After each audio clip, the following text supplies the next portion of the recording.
Cool. Unsa nang Father's Day? Asa na siya nagsugod? Father's Day. Actually nag-originate ni siya sa US. Di ning isa sa mga citizen nila naamahan nga Civil War veteran. Yan ang gipainungod siya amahan.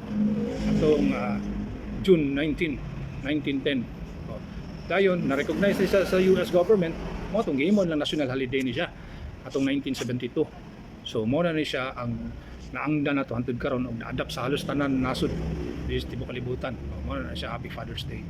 So sa tanan amahan diya, Happy Father's Day sa akong papa nga naa na sa langit. Happy Father's Day pa ug para sa tanan ng mga amahan nga naa diri sa kalibutan. Happy Father's Day sa atong tanan. Hinaot nga magmalampuson ta sa atong pagkaamahan ug magmalipayon atong tagsa-tagsa pamilya sa paghimo sa atong mga buluhaton isip amahan. Ug kanang tanan para sa atong mga amahan, Happy Father's Day.